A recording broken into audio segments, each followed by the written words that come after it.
Hello, everyone. Okay, I'm sure you can be louder. Hello? Thank you. Show me some Dutch love. Welcome and thank you for being here. My name is Hranitzky, and I work as a freelance motion graphics designer in Munich, Germany.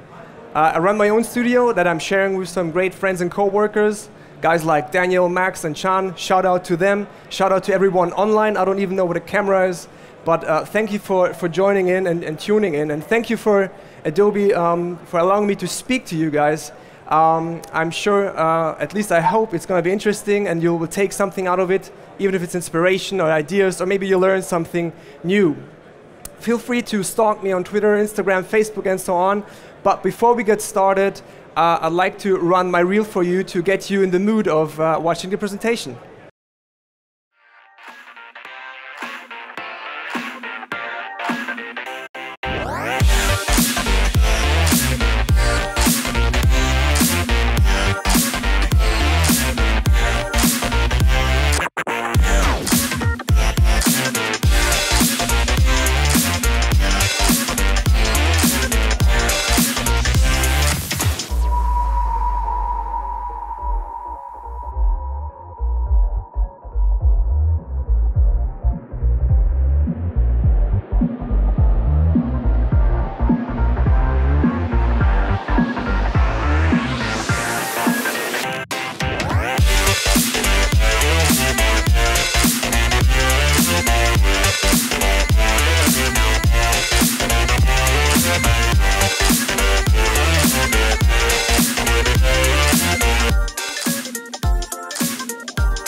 So yeah, that was that. Finally finished. You know, reels are always so difficult to come together, so I advise you to have a friend that is an editor to make it for you, because otherwise you have to kill your darlings. Otherwise you just keep the old stuff in. So I'm very happy to have a new reel finally out. So what I'm going to talk about today, it's a feature film project that I had the pleasure of working on. It's called Das Ende der Wahrheit.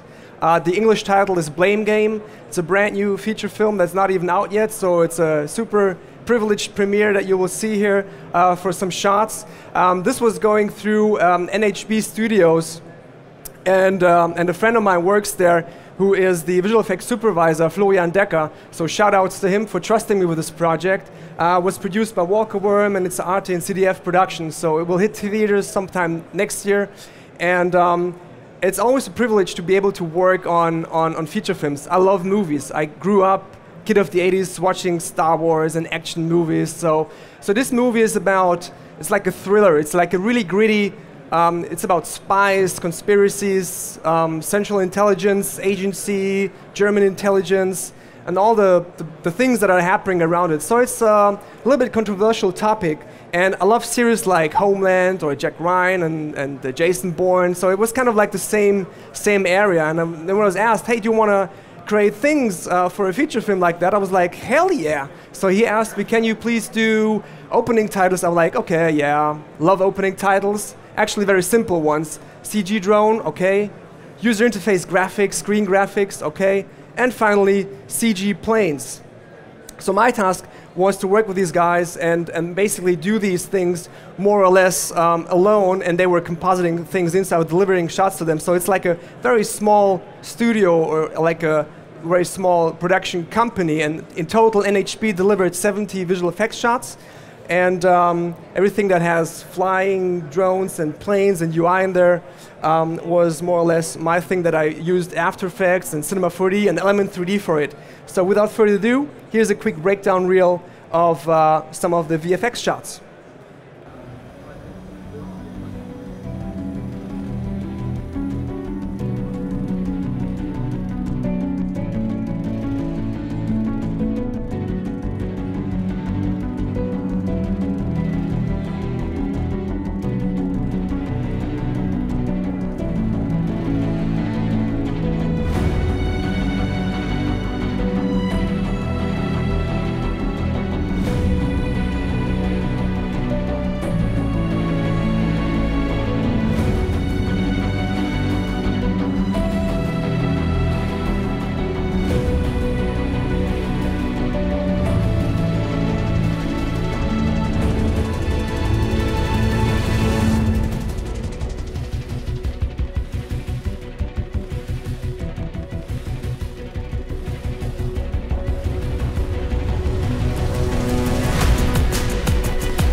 So big shout out to Epidemic, thank you.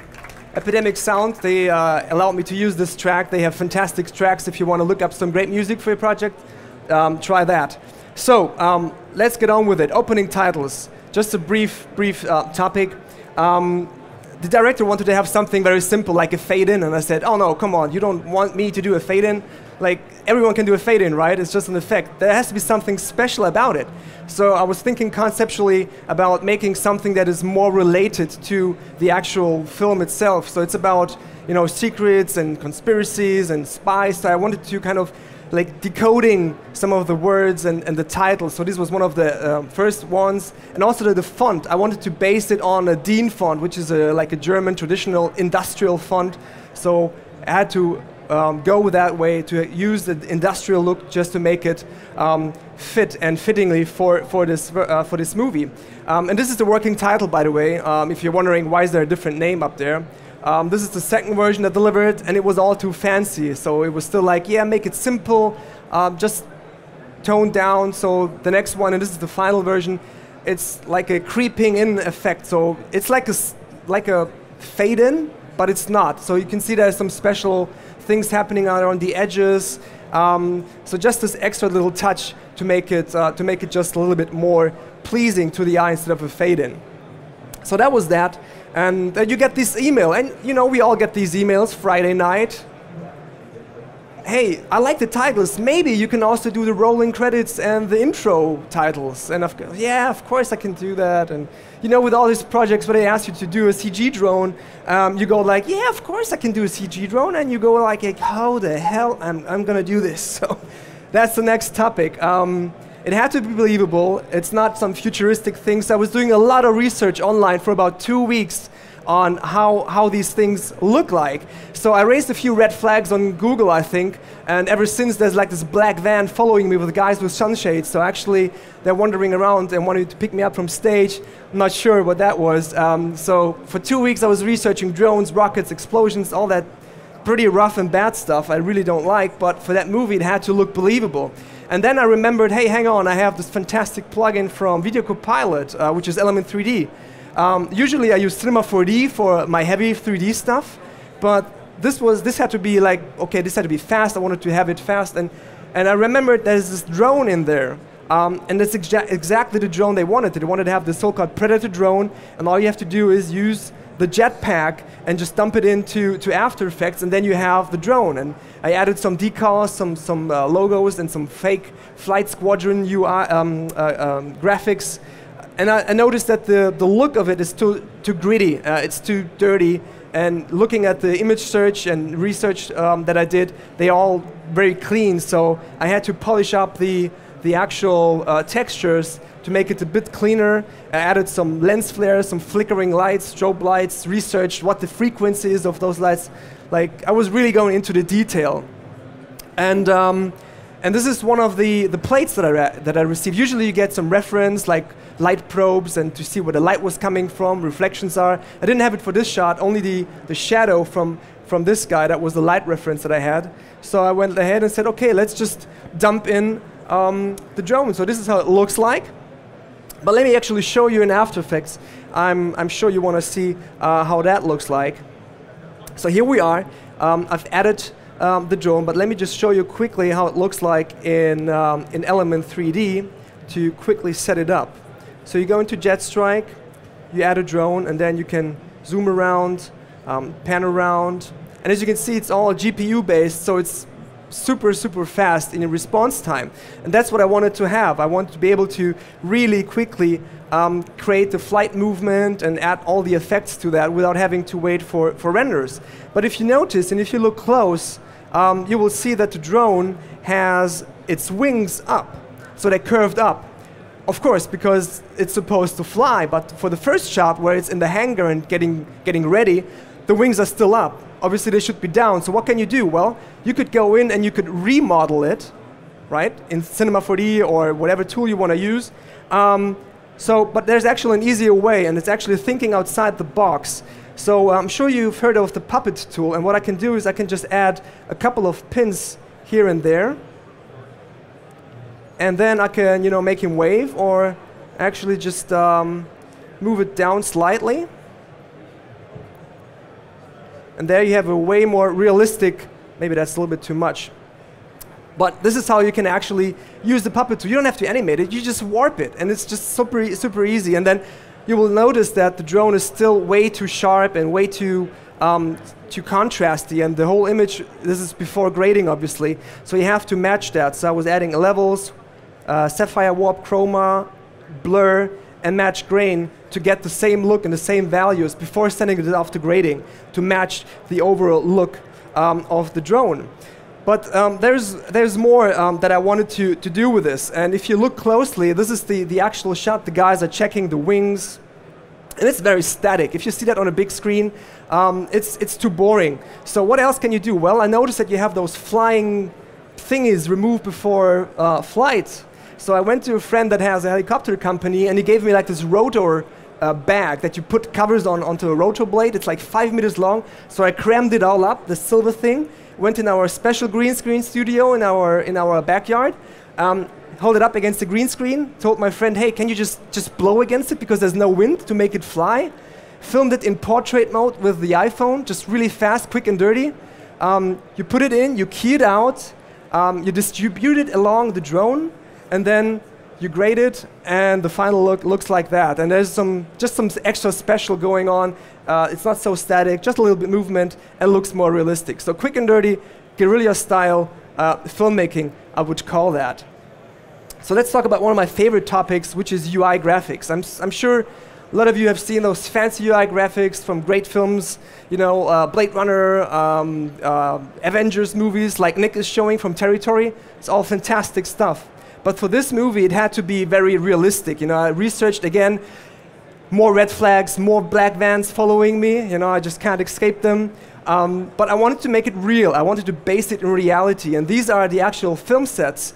So we have one control room where the pilots are piloting the drones, and another one which is the Air Force base. And a lot of those screens were green, so they had to be filled. And that was quite challenging.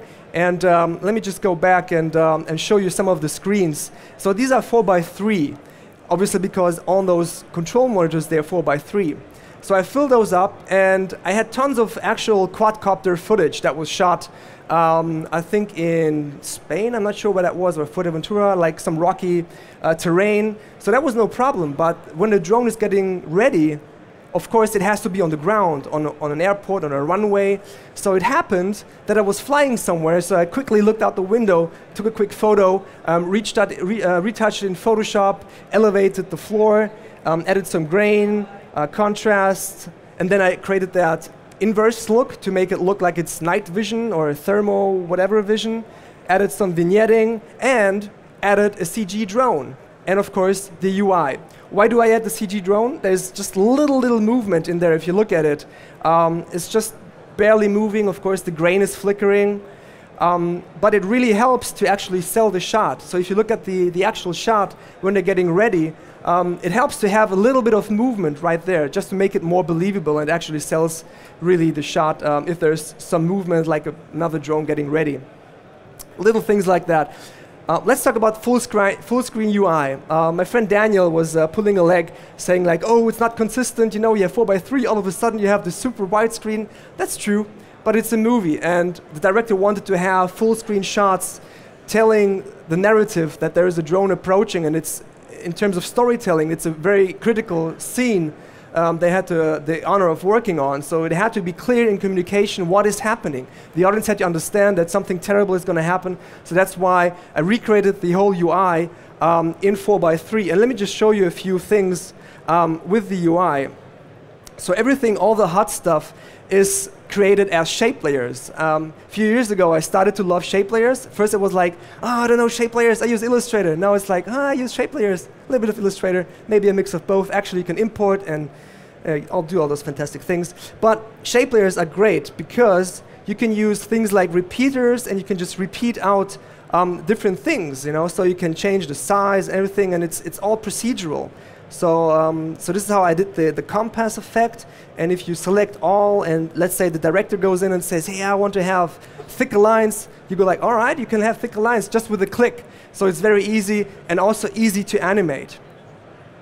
So let's look at that UI that we have here. So it's the full screen UI. And I have a main comp. And in that main comp, I have all the effects like a fast blur and a glow, just to make it a little bit more realistic. And of course, I have the actual flight footage. Okay, so nothing too crazy, but I want to have some motion, and the flight footage was just straightforward. Nothing, you know, dynamic, curvy, and I wanted to create the impression of the drone flying like a curve and just make it look more interesting. So for that, I built a setup that looks like this. So in this setup is all the different you know, elements from the actual drone. So all the UI, and I can hide that. I can show you the animation. There's a lot of things going on. You know, I don't even know what these numbers mean, like date, and I know this is the climb ladder to see which angle you're flying. I'm into planes and stuff, so kind of know a little bit, but not too much. A little compass, but all the rest is just fake, whatever, fake numbers, random text effects. But in order to interact with the actual footage, I did the following. If I show you the footage, I am parenting a control layer with this. So for example, if I want to move up or down, you will see that the UI will follow. For example, if I move left or right, everything will follow. So that's a good way to go ahead with this. So for example, I can do like a curve. I need to watch out for this angle. I can maybe fly up. And then I had to hide that, okay? But if I go back to this main comp, you will see it's not lining up. So what can I do about that? Well, for one, if I, let me just undo that really quickly. You can open up multiple compositions. So for example, I can just drag this one out right here, okay? And now, for example, this is my UI comp. Okay, so whatever I want to have happening here, I can alt-click, and I can pick whip that. Do you still say pick whip? Is that still correct? To this. Okay, and now, so for example, now I go into the master composition. So this is the master UI. If I rotate that, this will follow. So I can actually hide this one. And if I hide that one again, and go back to my master UI, you will see, okay, I have a bit of too strong of an angle, but everything is moving accordingly, and you have the impression of the flying motion being true through the UI. So everything is interacting with it. And of course, the last thing you want to do is maybe just add some wiggle. If you go to the UI, you can type in wiggle. Giggle, not giggle, wiggle, 10 times 5. And if you check it out, you will see that you have some random motion on the UI elements. So it looks, again, more believable than what you would have without that. So that looks convincing, I would say, something like that. So this is how the whole UI stuff was built. This is a little breakdown. Of course, there's also an explosion happening. I used particular for that. Again, just really overexposing the shot just to create the impression of some bright flashes going on. Again, nothing too fancy, just particular with a few layers, adding some blurs, and off you go. So almost done. Let's talk about CG planes, the last topic. And I'll be covering that a little bit more in depth at the Maxon booth at 2 o'clock, so if you want to check that out, feel free. This was very difficult because they had a real Transall. It's the German C-160 plane, I think, the transport plane. It's a flying junkyard, honestly. It looks like those. If you look at those pictures, everything is like full of scratches, and I don't even know how these things fly, but they do. So I went to Cinema 4D and received a model as a basis. Obviously, it was not detailed enough because at the end I heard, hey, there's a shot where you can see the plane covering half of the screen. So that was tricky. So obviously, a lot of paint work had to go into the textures, to adding all the bumps and all the little details. There's one with the Blue Flight Squadron logo. There's one with another one. So everything had to match up. And yes, there was a real plane in the movie, but at some point, they didn't have access to the plane again. So what I had then was an empty runway, and the plane had to be added. So I got these reference images from the visual effects supervisor saying like, okay, so this is the angle that we're going to see. This is from a bird's eye view, just to give you an idea of the perspective, and you just have to add the plane. So this was a lockdown shot, as you've seen in the breakdown reel. So there's no way to 3D track it because there's no parallax movement going on. So it's not like you click track and you're done.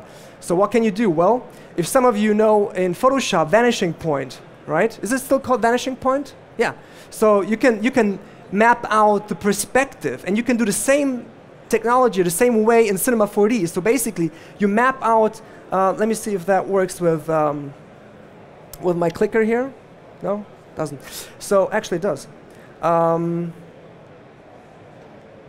No, doesn't matter. So if you see those blue lines and the red lines, and actually it's a grid, you define the perspective. And after you've defined the perspective, you can just go ahead and dump any 3D object in, and it will follow the perspective. So you can move it back and forth. It will be right there as you want it. So that's what I did. Then I added one plane, and you get this email again saying like, hey, I really like the plane. Can you add a second one? Oh, that's about 2 days of work, really. And essentially, it was just copy and paste. But don't tell anyone, okay? You just move it back, and you're set to go, because the lighting and everything is right there. Speaking of lighting, we had probes for this shot to specifically create an HDR. So my friend Daniel went ahead and recreated an HDR that perfectly matches the lighting, so we have all the right shadows and highlights. Rendered this in Cinema 4D and composited it together in After Effects. Do we have 1 more minute, Jason? Yeah, maybe 5. Really? Oh, you're generous. I don't know what to show in 5 minutes. No, I'm just kidding. I could fill a whole day. All right. So let me just show you quickly in After Effects how it looks like. So if you, again, it's the same thing as with the drone from Element 3D. It comes out looking nice, right? Contrasty and saturated. Textures all nice and glorious. So obviously I textured everything to make it look nice when you render it. So like a dark olive green, blacks are blacks. But obviously this is way more washed out because it's the raw camera footage. Actually, I think it was filmed in either 4K or 8K. So this is a 4K plate right here. So it's pretty detailed. It was down-res to 2K then. But what you can do is obviously if you go into the comp, this is the pre-comp.